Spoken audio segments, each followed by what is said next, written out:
everybody. If you weren't able to get into another presentation, we will have them all on DVD out in the lobby here starting tomorrow.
My name is Daniel Kahn Gilmore.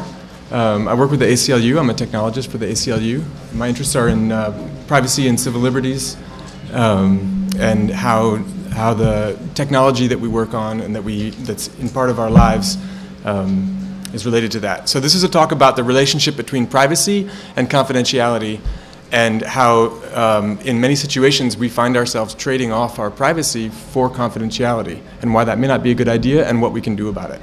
So it's yeah, I want to go ahead and just get started here. So so we live in a sort of surveillance bonanza times here, right? So this right now is massively more communication going on networks than ever before. You've probably seen that the NSA folks call this the golden age of SIGINT in this document that they have. And so there's all this opportunity for surveillance, and I think that's a problem. So why is that a problem? I think it's worth just sort of framing it and making sure that it's clear why do we object to surveillance in the first place. So people will tell you that it's creepy, and it's creepy. People will tell you that there's inherent human dignity and that we have human rights to privacy, and I would agree with those things too. But I think those are not sufficient arguments. Oh, maybe they're sufficient, but I think there are still more arguments that we can make for why surveillance is a real problem. And in particular, it's worth remembering that surveillance is a thing. It's a tool for social control and a tool for power. And you don't have to believe me that it's a tool for power. This logo here is the logo of the Office of Information Awareness, which they canceled, but they did all the programs anyway. Right? And it says here, their little motto is knowledge is power. And we've got the all-seeing eye creepily peering over the globe. So when I'm talking about anti-surveillance stuff, I'm doing it because I'm concerned about social control and power. I'm also concerned about the creepiness and the human rights issues. But I think it's worth focusing on the power and what can we do about it. So the folks who like to do surveillance like to break it out into two broad categories, right? They say, well, there's content and then there's metadata. So I want to sort of explore that a little bit. So content is the usual things that you might think of with somebody with the headphones on listening to the conversation or reading your web page traffic as it goes by. It's what are you saying? It's what kind of plans do you have? It's what's in your diary if you're writing your diary. That's all the content stuff. But metadata is almost everything else. So it's all kinds of little details, right? Like when do you talk? Who are you talking to? From where are you talking?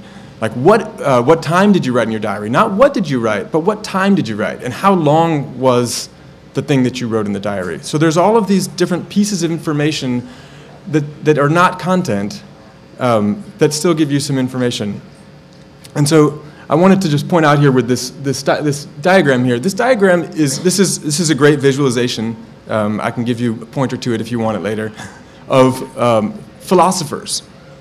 Right, so the different philosophers who worked with each other or cited each other are linked to each other, and you can tell just from the linkages who they worked with and when they worked with it, how often they worked with. You can tell which ones are the really important philosophers. And I want to point out here that you've got Kant and you've got Marx and you've got Hegel, and those folks show up as centralized nodes here, and you can figure that out even without understanding any of the philosophy involved.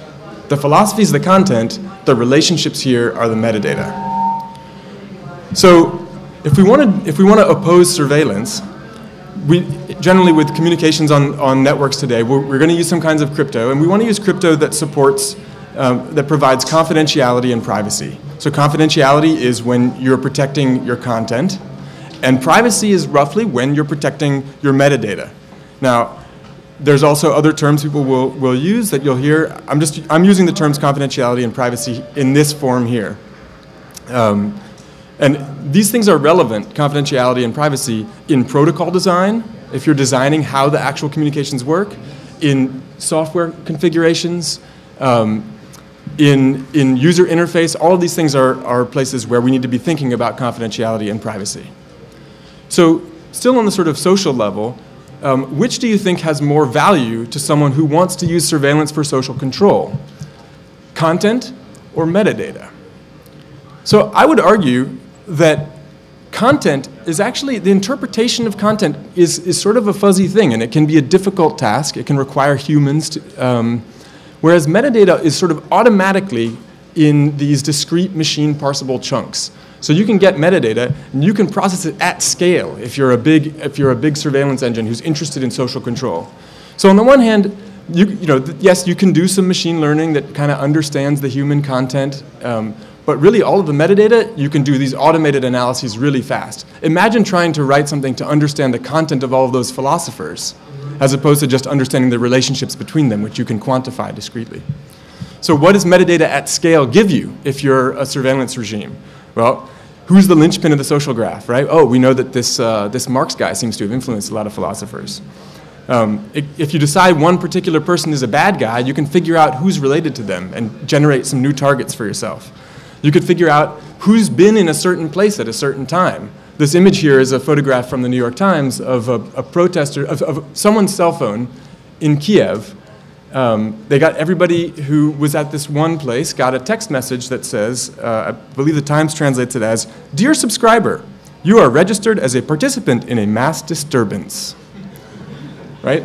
So there's no content evaluation there at all. This is all just metadata. And there's also very interesting patterns you can pull from metadata, and I recommend these papers that I'm pointing to up here. There's a Metaphone from the Stanford Security Labs where they had people install an app that sent all of their telephony metadata to Stanford rather than just to the cell phone providers and the government. And then Stanford combed through it to try to figure out what you could get from it. Very sensitive stuff in there. And then I Know Why You Went to the Clinic is this paper about looking at the traffic analysis of HTTPS. You can figure out what web page people are going to without even knowing, without being able to see the content. You can figure out what web page they went to just by looking at the traffic analysis. How big was the data that was sent? What were the patterns of data requests that happened? So what kind of things do we want to protect, right? What kind of things are the surveillance regimes actually spying on? Well, some of the folks who operate surveillance regimes will tell us that, sorry, I'm kind of leaning here for the pointer. I don't know how to get this, there we go. Nobody is listening to your telephone calls. That's not what this program's about. So you might not believe that guy, but he's telling you that they're not actually doing this content work. So what are the same? So I think you all recognize who that was. What are the guys who operate these systems? What else do they say? So let me just. First of all, David's description of what you can do with metadata, and quoting a mutual friend, Stuart Baker, is absolutely correct. Okay, we kill people based on metadata. So that was General Michael Hayden, who was a big shot at the NSA. So I think, Hayden, right after he said that, went on to say, well, but we don't do that with this metadata, referring specifically to the US phone record metadata, which I'm sure is very reassuring to all of you who are not US persons. Okay, so my point here is we need to be thinking about protecting our metadata. We need to be thinking about privacy the same way that we're thinking about confidentiality, which is that this is an important thing. Historically, we've done a terrible job. We've done a terrible job at confidentiality even, but in the places where we've tried to protect ourselves from surveillance, most of what we've done has been a protection against violations of confidentiality. They've been protecting the content. They have not been protecting metadata. So, there are some circumstances where we've even deliberately given up some privacy in order to have a little bit more confidentiality. So we need to think about those trade-offs. So I'm just going to go through a few historical examples. So this is one of the common email encryption mechanisms, anti-surveillance mechanisms, right? We've probably seen an email like this. This is an encrypted email. What's visible to someone who sees the email and what's not? Well, the message body is entirely encrypted, but all of that header stuff is still there. Who sent it, when they sent it, what the subject is, it's all still visible. So confidentiality, no privacy. Chat. So OTR is a very common way that people use to secure their chats if they're using instant messaging of different kinds. OTR doesn't actually do any kind of protection about who is doing the chatting because it's wrapped inside the protocols that the chat happens at. So if you have access to the servers that the chat are happening over, you can still just log all of the packets and see who's talking. This is a little view of a packet capture from an IRC communication. You can see there's a DKG there and there's an Alice there, me talking to Alice. And yeah, it's all encrypted. You can see that big, scary OTR blob, but it's the privacy's not so protected.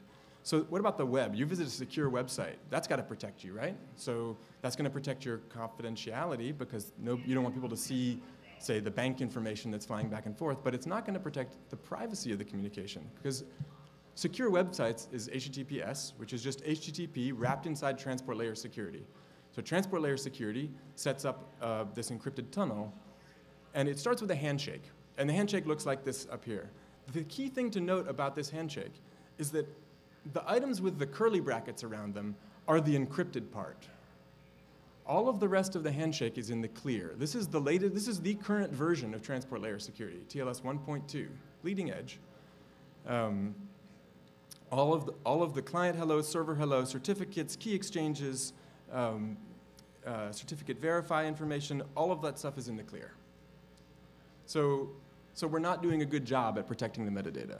We're not supporting people who want to have private communications very well.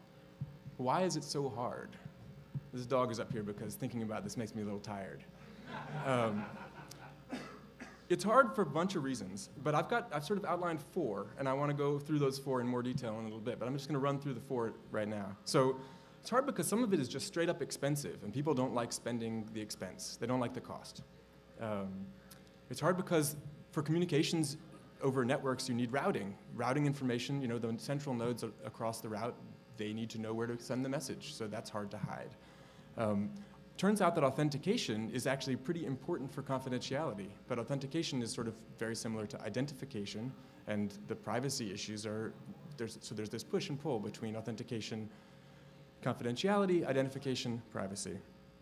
And lastly, there's an issue about stored state. The more state that your client has about its view of the world, the more fingerprintable that client is. And fingerprinting leads to erosions of privacy. So let's go into these in a little bit more detail. So I said some metadata is just straight up expensive. There's 2 obvious examples of that, which are size and timing. I'd mentioned that I Know Why You Went to the Clinic study, where they looked at traffic patterns for HTTPS. That basically revealed what web pages within a website people were visiting. So that was based on the size of the traffic and the timing. So the way to protect against that is pretty straightforward. You pad your traffic so you can't tell how big the actual traffic is. That costs bandwidth. So you can see in the top there's a description, right? If your communications if my response to you is going to be either yes, no, or maybe, and I'm going to encrypt them so you can't tell what they are, but no is 2 letters long, maybe is 5 letters long, and yes is 3 letters long, then it doesn't matter that I've encrypted them because anybody looking at the sizes of the traffic can just tell what I just answered. So you need to pad everything out to be the same size in your responses. That costs bandwidth. Message timing, so in the next line down there, you can see a little call and response between the green person and the blue person. The green person says something, the blue person responds. It's a timeline going across. In the first case, you can tell that the blue person didn't have to think very hard about their response.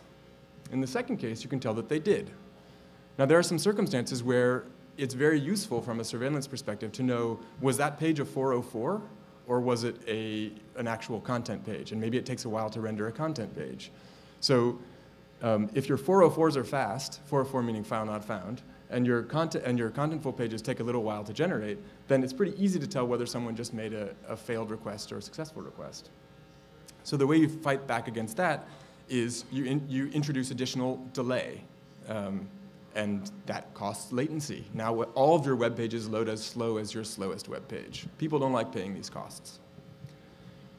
So routing information, right? Your IP headers leak info, your email messages leak info. There's lots of ways that the intermediate nodes can get access to who is on either side of the communication. This is a really hard problem. Solving it also introduced costs, similar to the costs that are involved in masking these other pieces of metadata. We have a bunch of work towards it. You all probably recognize the Tor onion logo there. Tor is the onion router, and it is a way to help you hide what your IP address is. So it provides you with a layer of privacy that regular internet communications won't have. So we have some experience and some knowledge deploying these things. They're not very widely spread. We need more people working on those and researching them and implementing them and supporting them. So this is an important area to focus on. I also want to mention this idea of rendezvous servers, which there are some new protocols people are starting to experiment with for person-to-person communications that can make it so that the rendezvous server is like a point where two people can check in. And the systems have been designed in a way that even the rendezvous server can't tell that it's the same person checking in for multiple check-ins. So I could meet Alice today, and I could meet Bob tomorrow. We could use the same rendezvous servers to have our online communications, and the rendezvous server wouldn't be able to tell that I'm me in both of those communications. So these are some interesting areas that are under development these days. I recommend reading up on Pond, and there are several others that are using rendezvous servers, but Pond is an interesting one. So okay, so we talked about the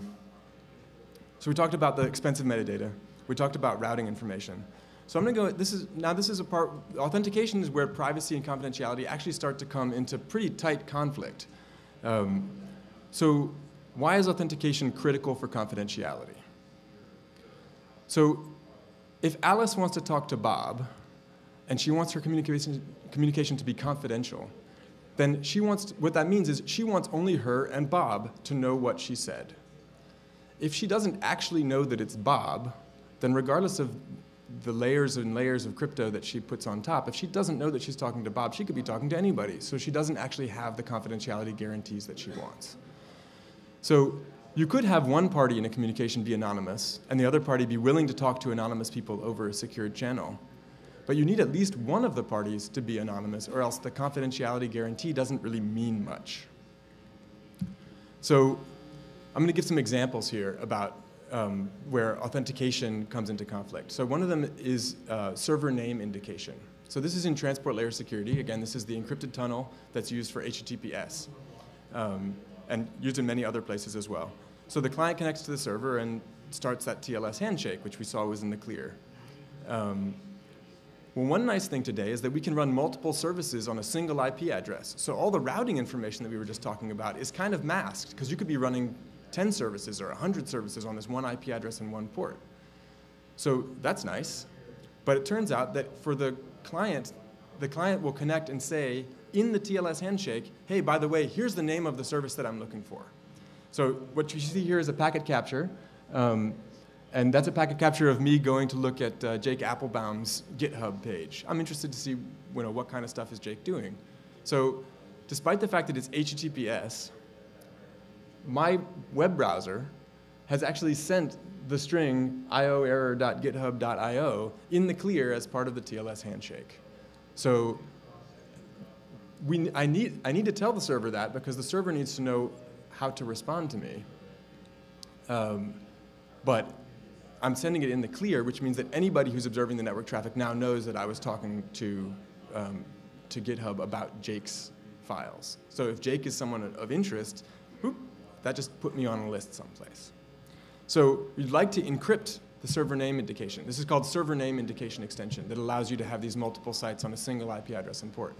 So you'd like to encrypt that, but it's real hard to do. It's hard to do because of this chicken and egg problem, right? In order for the server to identify itself to me, it needs to send me a certificate. Well, okay, so it can send me, how does it know which certificate to send? Let's say that the GitHub servers offer both ioerror.github.io and let's see, the CIA's own GitHub repository. I don't know if the CIA has a GitHub repository. So I don't want anybody who's observing the network to know which of these things I'm looking at. So I need to tell the server I'm looking for one of them so that the server knows how to identify itself to me, right? It could identify itself as ioerror.github.io, or it could identify itself as cia.github.io. I apologize if anybody here has the CIA handle on GitHub, and I'm maligning you right now.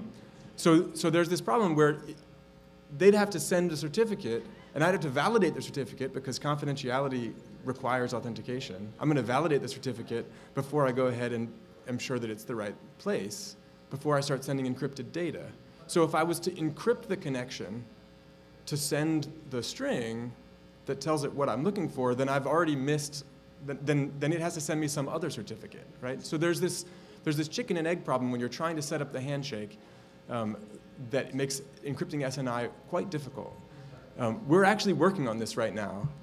I'm involved in the Internet Engineering Task Force Transport Layer Security Working Group, and we're in the process of trying to create a TLS version 1.3, which will encrypt as much of the handshake as possible. That's one of our explicit goals. And it looks like it may be possible to encrypt SNI. I'm pushing hard to make sure that we do. It is going to cause an additional round trip probably for the communication in many circumstances. So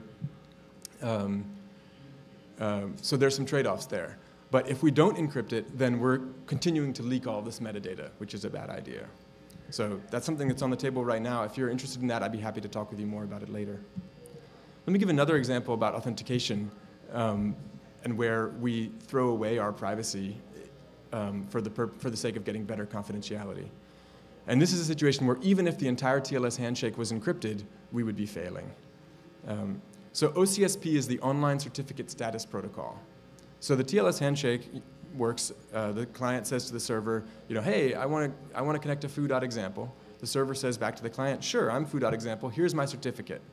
The client verifies the certificate, and then if it's valid, then it goes ahead and has an encrypted connection to the server. So what does it mean is the certificate valid, right?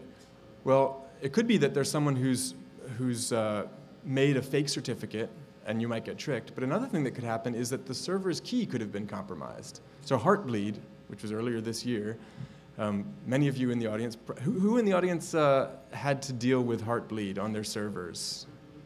Yeah, that's kind of a drag. That was a lot of work. And it was a mistake in a very common transport layer security implementation called OpenSSL. And it could have exposed the secret keys of your servers if you were ever running them. So the best advice was replace all of the keys on all of your servers and revoke all of the old certificates. So revocation is important. If I just get a certificate, I don't know if it's revoked or not. So how do I tell?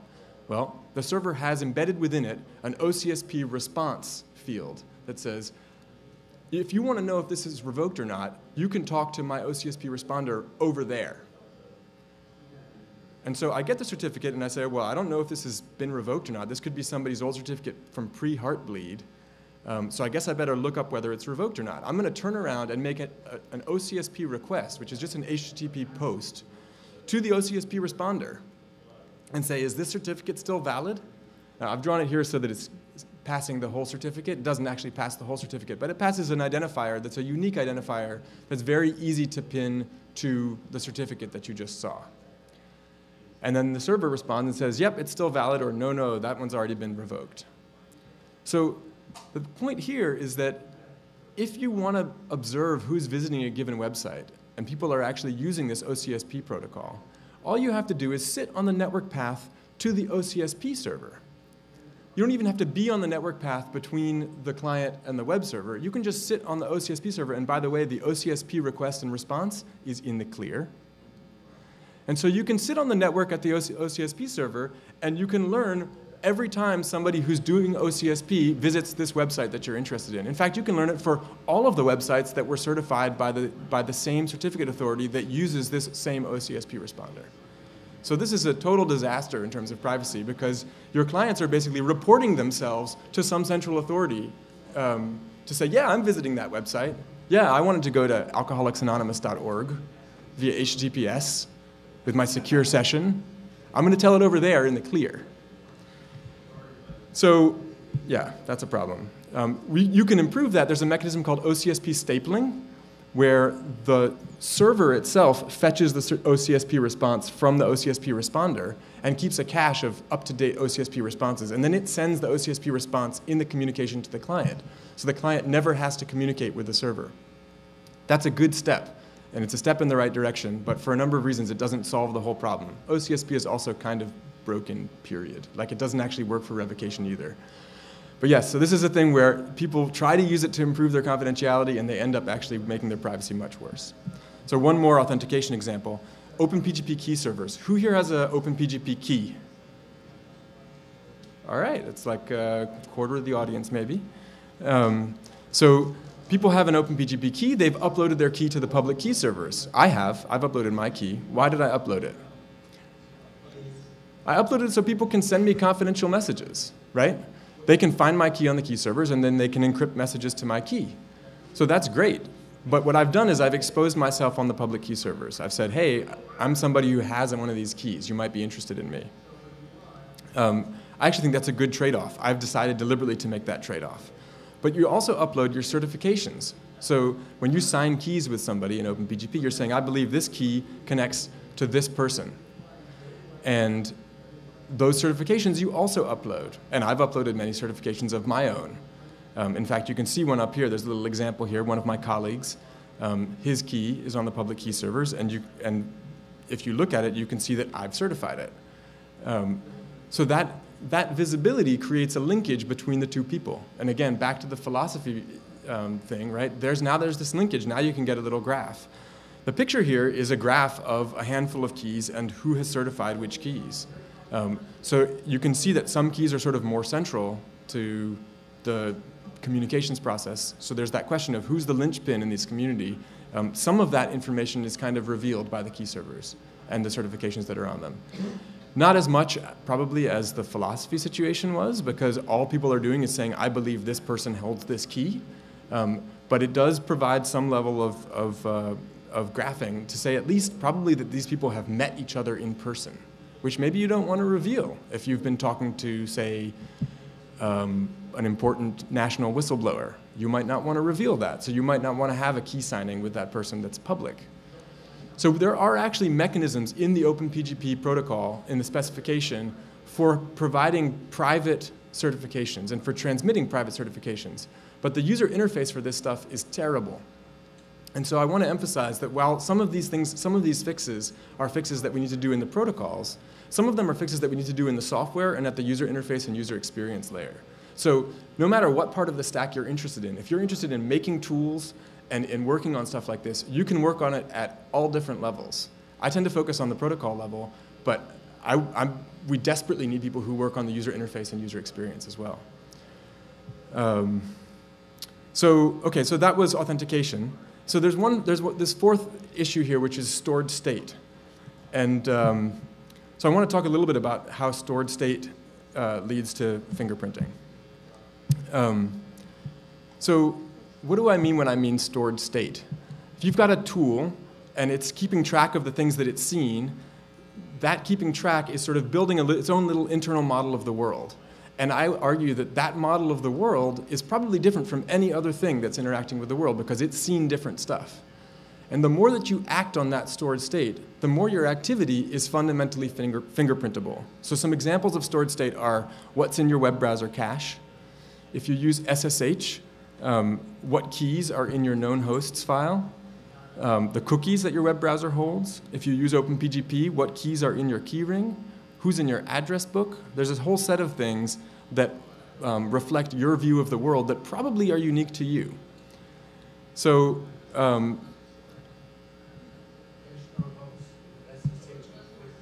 so George mentions that you could hash the known hosts in your SSH config file. So hashing the known hosts, this is a proposal that basically says, well, in your known host file, instead of saying I visited foo.example, it'll say, I visited arbitrary string that you can't make sense of. But then the next time you go to foo.example, your tools check your known host file and say, well, we'll take the string, foo.example, we'll hash it, oh, look, it matches that same arbitrary string. So that's a defense against somebody who steals your known host file.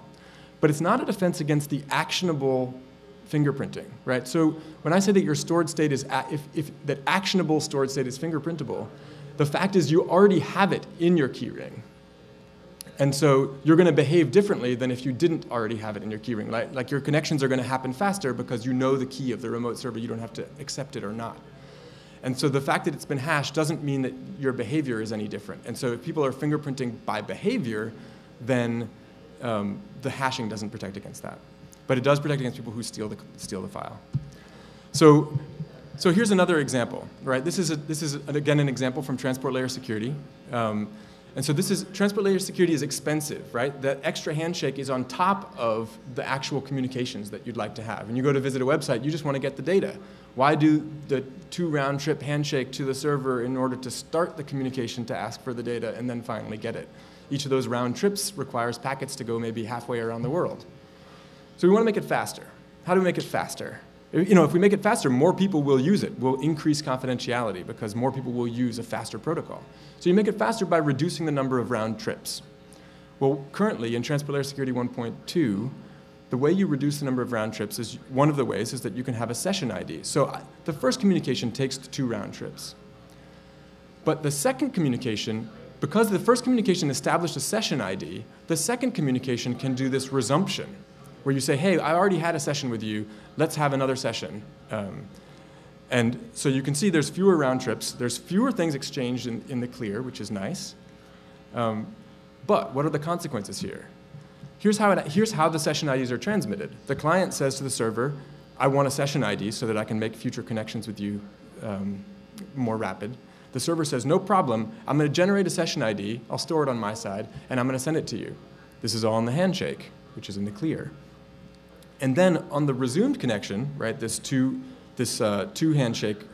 one round trip resumed connection, the client says, hey, I'm connecting, and by the way, I'm resuming that session. Exact same unique string. And the server says, no problem, we're going ahead with that session. Again, in the handshake, in the clear. So what happens, someone who's monitoring the connection can now know not just what website you're visiting, but now they know that you're the same client that visited earlier. So you've got your laptop in the cafe, you do some work, you go to some website. Someone who's monitoring that website, you put your laptop to sleep, you go home, you open it up, you're at home, you go to the same website, the same session ID is sent. Somebody can now link those 2 communications because of the session ID. So session ID seemed like a good thing because we were protecting more things because the handshake was faster. We improved the latency. But in fact, what we ended up doing was decreasing the privacy because people are now trackable across the cafe to home. So here's another one. This one's a little bit more complicated. But this is a stored state scenario. So when you visit a website, there's an attack called SSL strip. That Moxie Marlinspike was the first person to really sort of instantiate. So a common way to visit, say, I'm picking on GitHub. I'm going to keep picking on GitHub. You type github.com in your web browser's address bar. That takes you to GitHub via a clear text HTTP request. GitHub immediately responds and says, no, use HTTPS. And then your client says, OK, no problem, HTTPS GitHub. And they start the TLS handshake, and then we have a nice encrypted session. So the problem with that arrangement is that when I send, so there could be a man in the middle or a machine in the middle between me and GitHub servers. And so that's the little red server there. So it sees the request, and it turns around and just passes it off to GitHub. And GitHub turns around and says, oh, no, you should use HTTPS. The machine in the middle doesn't send that response back. Instead, it turns back to the server and says, OK, fine, we'll go ahead and do HTTPS. And GitHub talks to the machine in the middle and says, OK, what are you going to do? And then the machine in the middle turns around, decrypts the message, because notice that the machine in the middle is the one talking to the GitHub server. The machine in the middle then turns around and has the clear text communication with me in the first place. And so I typed github.com in my address bar. The only change that I would notice is that it didn't turn into a little lock icon. Otherwise, everything looks exactly the same. But now somebody is monitoring the traffic, and they're sitting in the middle. So one of the ways to fix this problem is something called strict transport security. And that's a way that a web server can say to a client, hey, you just visited me via HTTPS, never visit me again via HTTP. If your user types in HTTP, just use HTTPS. If somebody has an image source that uses HTTP, just use HTTPS. So just remember, anytime you see anything from me, just use HTTPS. And then the client remembers that, stores state about which servers it's seen that have this STS header, and never sends an HTTP request again. So that's a big win, right? That's a win because we've reduced the amount of clear text communication. It's a win for confidentiality. It's not a win for privacy because of the stored state. So here's an attack that you can do to identify a user. So users might clear their cookies because they don't want the server to know that they're the same person coming back, right? I'm going to do some work right now as my, from my activist perspective, and then I'm going to go do some work from my work perspective. And I don't want the server to know that my activism work is the same as my work. I'm actually kind of lucky. My work at the ACLU is activism work. So I don't have to make that distinction. But other people might not be in that situation. So what the server can do instead of setting a cookie is the server can serve to the web browser a page that includes, let's say, a dozen images, each image from a different host. Now, STS works by saying any connection to this given host should always be secure. So the server sends a dozen image messages to the client, and the client dutifully goes and fetches those images, because this is what web browsers do, right? Promiscuous communication. So it just turns around and makes those communications to all 12 of those servers. Now, this is a colluding pool of servers. And it could actually all be run on the same server, because you could use these. You can use server name indication, right, to serve several websites from a single page. So I make a request to 12 of them, and let's say, what have I got here? 1, 2, 3, 5 of them turn around and say, oh yeah, HSTS, use strict transport security, and the other 7 don't. So then the next time I visit this website, the web server wants to know, who is this person? Oh, by the way, this pool of servers also serves a slightly different image. It's 1 pixel larger if it's coming from an HTTPS connection than if it's coming from an HTTP connection. So the next time the web browser goes to visit the server says, oh, I think I might have seen this person before. Let me see if I know who it is. I'll send you this list of images to fetch again from these different servers, and I'm going to send them all in the clear, all HTTP. Your web browser is going to remember HSTS from those 5, and it's going to fetch those 5 via HTTPS and the 7 via HTTP. And it's going to get different images. Now, the JavaScript code running in the page can look at the size of the images and tell which ones were fetched via HTTPS and which ones were fetched via HTTP. So that's 12 bits of information that the server managed to store on my client.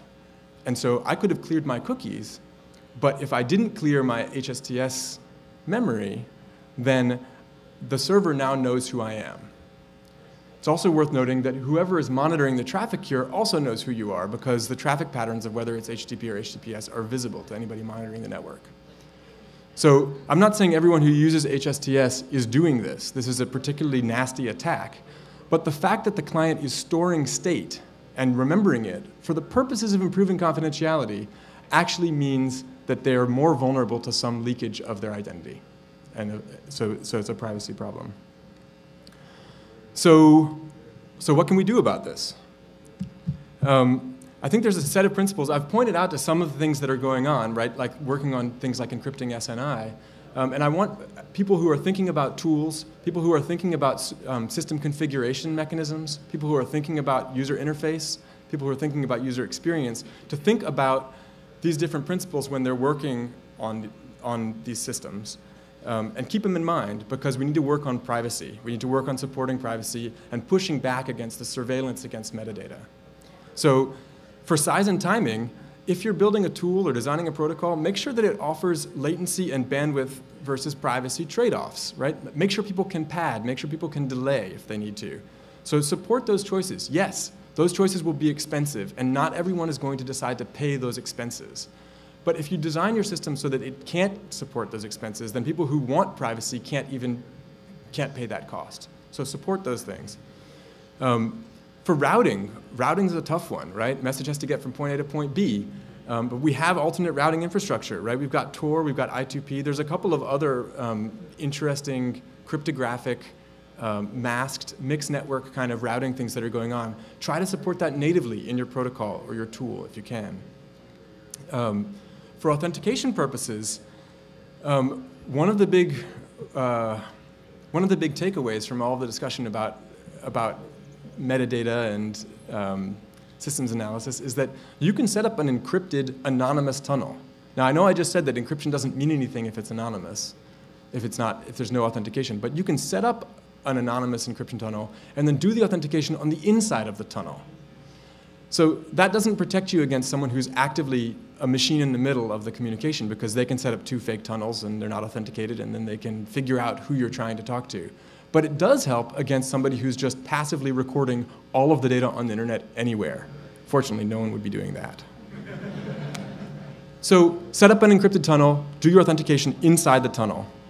And then I also think we need to explore ideas about unlinkable non-global identifiers. So rather than saying that everybody in the world is going to see me as the same person, it's worth thinking about ways that people can see me through a different lens, so that I'm not publishing a single global identifier. This is a hard problem, and I'm happy to talk about it with people more if they're interested later. As for stored state, I don't think a lot of people are thinking about the privacy consequences of stored state, right? There's a lot of advantages that stored state gives you for subsequent connections, for speed, for efficiency, for all kinds of stuff. So we need to be thinking about that, and think about how you can minimize privacy-sensitive stored state. So one of the ways to minimize it is that you can actually offload some of that state. If the state is global state, like this website offered an HSTS header, if there was a way that I could publish that globally so that everybody could look at it, then the fact that I'd seen it once wouldn't mean anything, because I could have gotten it from this global repository of information about who's offering HSTS, and I could have gotten it from the old web server. And so then that fingerprinting attack against HSTS would fail. So think about how to offload some of, if there's global state that we can offload, if there's local state that we can offload to globally, that would be really useful. There's also a pretty great RFC. I don't know how many of you guys read RFCs, but these are requests for comments that come out of the Internet Engineering Task Force. And there's a very interesting one about privacy. And this was written last year. So we've been doing security considerations in IETF documents for years and years and years. This is the first time anyone has actually suggested that we really need to think about privacy considerations as a first order thing. I recommend reading that if you're interested in protocol design. Concretely, for some things, for concrete protocols that we might be working on, for transport layer security, encrypt the whole handshake, right? This is, or as much of it as possible. Support padding. There's a push going on right now to make sure these things happen for TLS 1.3. The discussions about what happens in TLS are mailing list discussions for the most part. There's a meeting next week as well in person, but much of the discussion is mailing lists. If you can operate a mail client, you can participate in the discussions. So if you want to get involved with a transport layer security working group and say, hey, I do think we need to make sure that we offer the possibility of padding. Hey, I do think we should be encrypting SNI. The more people who can make cogent, reasonable arguments and say, we're willing to pay those costs, let's make sure that thing happens, the more likely we're going to actually get these protocols in place so that people can have these protections. So for email, encrypt your SMTP connections. There's a mechanism for triple wrapping messages, which would actually hide some headers. I haven't seen anybody actually doing that in the real world. Supposedly it's a military grade thing, which always makes me skeptical. But it would be worth exploring that if people are interested in trying to protect email better. For chat, there are mechanisms that involve avoiding handshakes entirely, which means that you don't have to have any kind of cryptographic signatures involved. That's an interesting thing if you're interested in deniability issues. I'm not convinced that deniability is legally particularly effective, but it's worth looking at that. And then it's also worth looking at the rendezvous servers, which are related to the chat protocol. For the web in particular, like I said, we need to expose some of these indicators to in global state so that people don't have as much fingerprint ability. We need to have OCSP stapling, and we need to have that in a by default fashion. So just to wrap up here, we have for years been optimizing our networks for confidentiality. Well, maybe not so much for confidentiality. We've been optimizing for bandwidth and latency for sure. We've been done some yeoman's work for optimizing for confidentiality, but privacy has really fallen by the wayside, and I think we're missing out on that. So I want to point out that I want people to start thinking about privacy as sort of a first level on the order with all the rest of those. That's my point.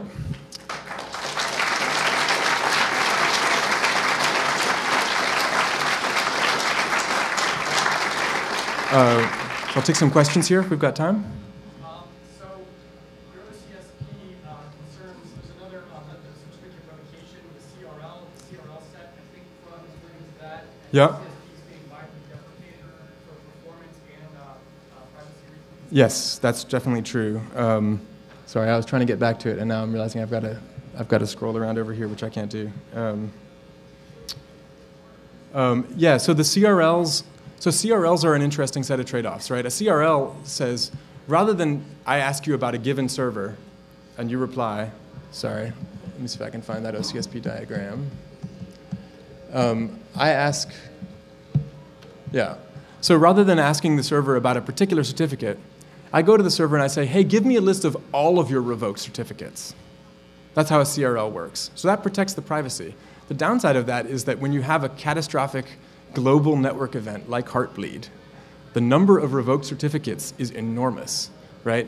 If a certificate authority has issued, let's say they've issued 1 million certificates, right? If each response is a signed response, or the certificate needs to be identified, you end up talking about megabytes of CRLs. And so you need to have your browsers check in and pull these megabyte-sized files. This is something people are going to be reluctant to do, particularly when people are paying by the kilobyte. So the CRL set mechanism is that the Chrome in particular is doing this. Google decides, here's a set of certificates that have been revoked that we think it's important that have been revoked. And so we're going to actually just push those directly into the browser. So the browser knows about a preset list. It's a much smaller data set.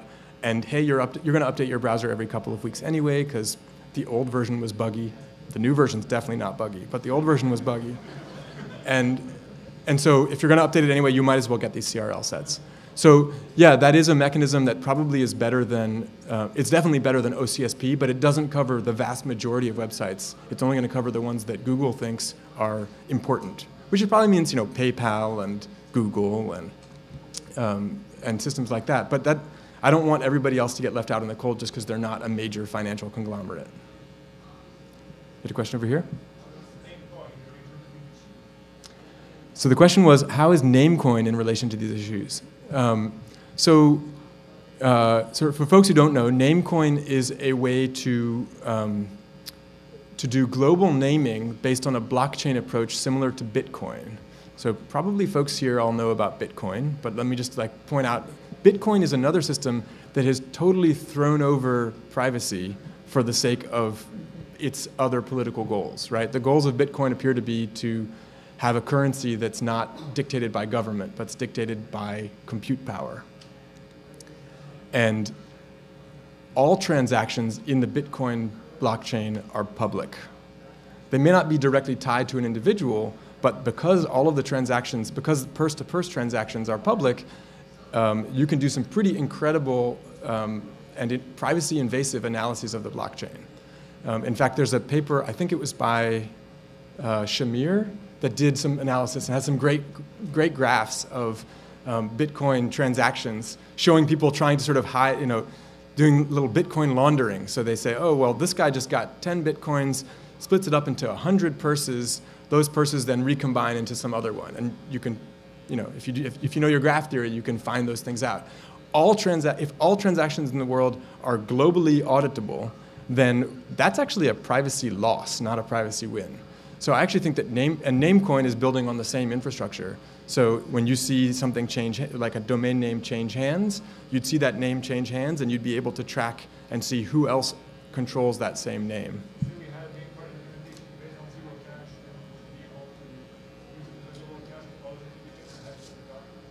So I'm not sure that I understood the question. The question was if you had Namecoin based on zero cash, but I don't know what zero cash is. Ah, okay. So yeah, I want to talk about that afterwards. Apparently, zero cash is supposed to hide the transactions. I'd love to see how that works. There's a question in the back there.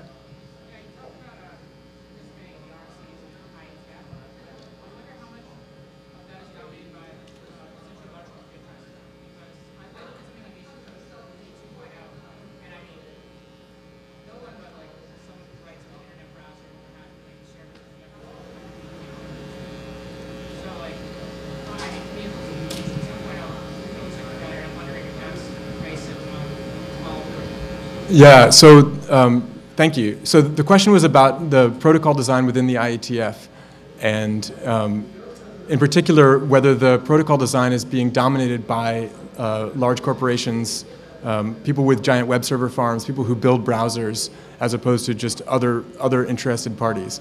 The answer is, and in particular, HTTP 2.0 was called out as something that would be useful only for these very large entities and probably not for other people. So I think the answer is that yes, currently the IETF is heavily dominated by the large entities that are doing this stuff. One of the reasons for that is there aren't enough of us who are not from large corporations participating. So the big corporations have come in and said, yeah, we want the new standards to work this way, we're writing our tools to work this way, and we're going to publish them so that you know how to interoperate with our services, and we'll do that through the IETF. And that's actually probably the most reasonable thing that they can do, other than abandon their centralized power, but that's not going to happen, right? So yeah, and they have a lot of weight to throw around, right? If Google says, well, sure, you decided that the standard is this, but we're going to do this other thing, if they were to say that, nobody could really tell them otherwise. The IETF can't enforce the standards. It's not a police body. But I think what we need is we need more civil society groups active in the standards bodies in order to combat the influence of the large corporations that have their own agendas. So I agree with you that there are problems with the standards process, and I think that the way to solve that is building our own tools, publishing our own specifications, making it clear what our values and our goals are, and if that involves working with the standards bodies, we should be doing that too. So yeah, if you can help.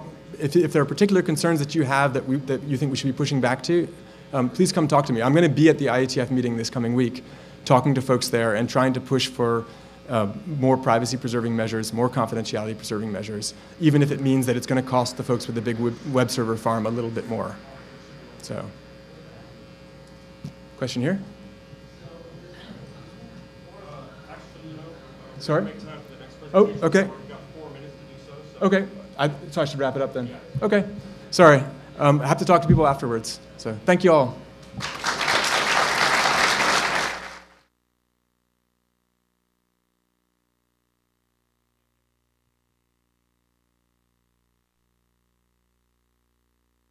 Huge line outside. If you're going to stay for the next one, save your seat.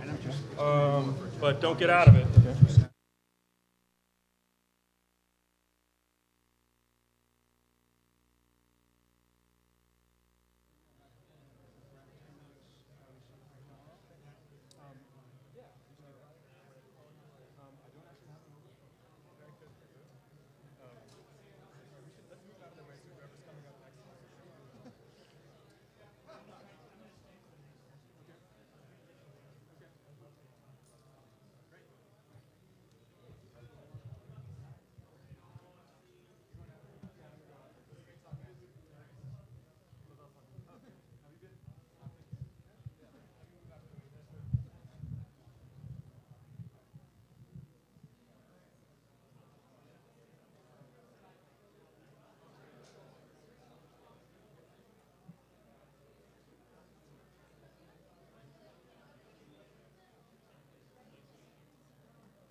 the all-seeing eye creepily peering over the globe.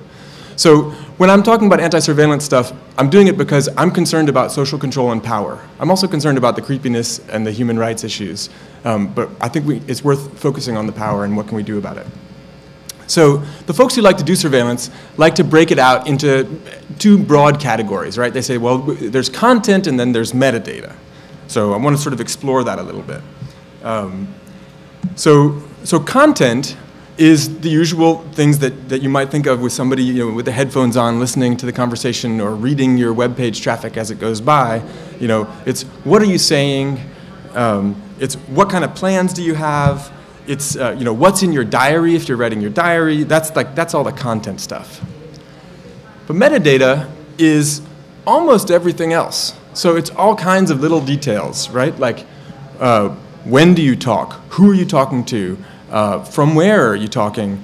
Like what time did you write in your diary? Not what did you write, but what time did you write? And how long was the thing that you wrote in the diary? So there's all of these different pieces of information that are not content that still give you some information. And so I wanted to just point out here with this diagram here. This diagram is a great visualization. I can give you a pointer to it if you want it later, of philosophers. Right, so the different philosophers who worked with each other or cited each other are linked to each other, and you can tell just from the linkages who they worked with and when they worked with it, how often they worked with, you can tell which ones are the really important philosophers. And I want to point out here that, you know, you've got Kant and you've got Marx and you've got Hegel, and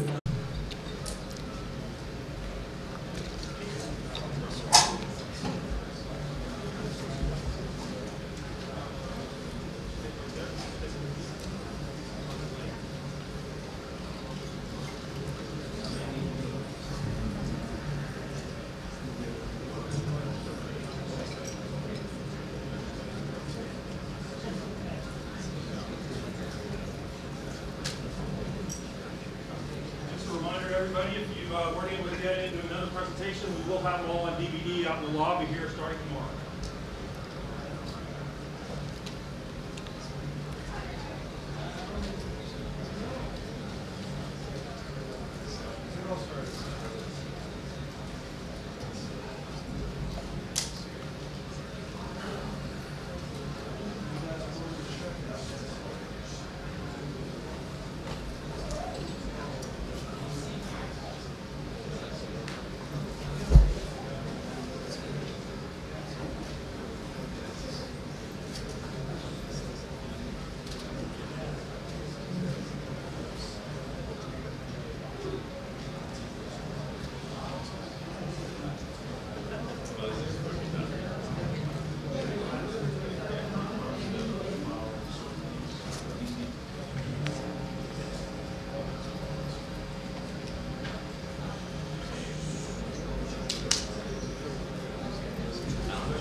philosophers, as opposed to just understanding the relationships between them, which you can quantify discretely.